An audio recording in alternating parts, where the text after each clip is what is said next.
More now with Elkana Cohen, author of the book October 7th, The War Against Hamas Through the Eyes of an Israeli Commando Officer.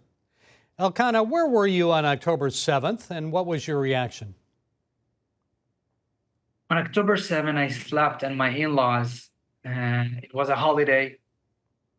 And at 5:30 in the morning, 1 hour before everything started, my wife woke me up, terrified. She had a nightmare, which is when we were in some village in the south and hundreds of terrorists were chasing us. And usually I'm carrying a gun, and I tried to use my gun during that time, and for some reason, I couldn't activate it. I hugged her and I told her, Shiran, don't worry. It just was a dream, and we went back to sleep. An hour later, I was awake by the Iron Dome system, and I was surrounded by Shiran's entire family because we slept in their bomb shelter. And by the way, for the listeners, just for them to know, in Israel, almost every house has a bomb shelter because of that crazy situation that we're living. And this just was the empty room, so we slept there. I went back to sleep, and an hour later, when I realized what the nightmare of Shiran, my wife, and the Iron Dome system were activated, I realized that something happened. I ran into my house, which is 10 minutes, maybe a bit less of running. I opened my phone. I'm calling my commander, which I didn't speak with him for a long time. And I tried to realize what's happening. He told me that something big happened in the south. We packed our stuff. We went right away to our base. And this is how everything started for me on October 7th. Well, so you're called up, and what did your unit do? Did you clear tunnels? What were the risks? So our goal was to rescue, first of all, to rescue the hostages, then to destroy Hamas. And we did what we were needed to do. And unfortunately, it's not, we succeeded in one of the mission because we were able to bring back some of the bodies, but unfortunately it was bodies and not people alive. Elkana, how did you feel when you saw those dead hostage bodies? I mean, I'm sure you're grateful to bring them back so there could be closure and resolution for their families, but what did that do to you inside?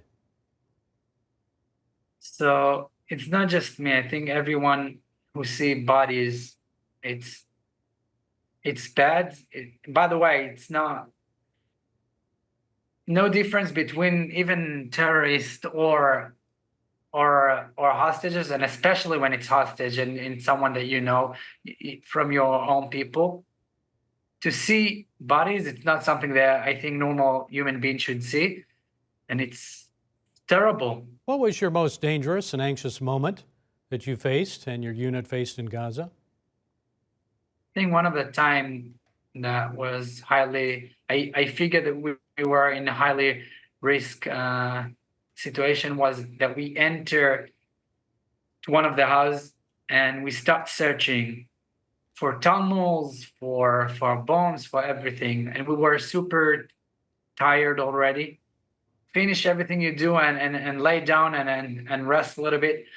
But I kept searching, and few minutes later, I found an AK-47 magazine and radios and headband of Hamas. And when we found them, we realized that we are in a house that probably belongs to a terrorist.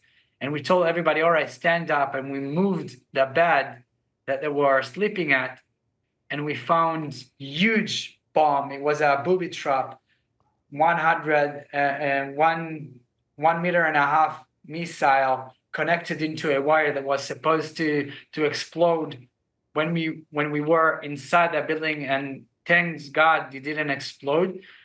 And by the way, we explode this bomb right away after we left the house. And when we came back to the same area, we saw that the house were just vanished.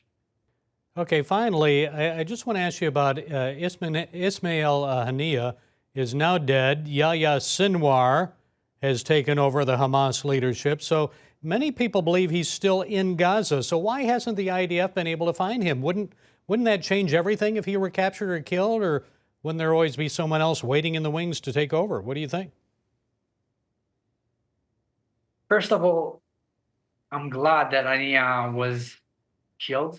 I think it's something that we were looked for, and it's important for those people who support such an evil and terrorist to find themselves dead.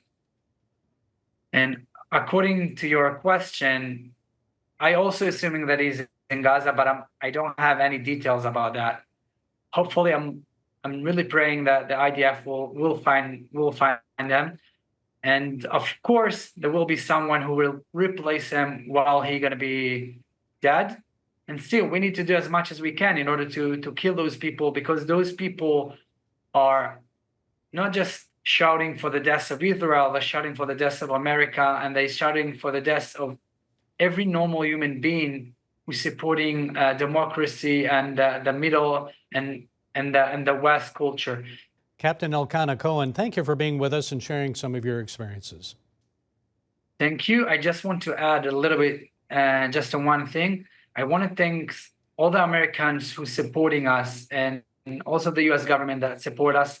I wish that they will support more and as much as they can, because as I told you, it's not just our fight, it's the entire world fight against terrorism. And I really thankful for everything that they're doing, and hopeful that they will do much more. So thank you for everything. It's important for me to see these efforts, and hopefully we'll soon hear about all our brothers and sisters coming back into their family and into their homes as soon as we can. Okay, God bless you, and be encouraged to know that many Americans are praying not only for the IDF, but also for your country of Israel. Thank you very much.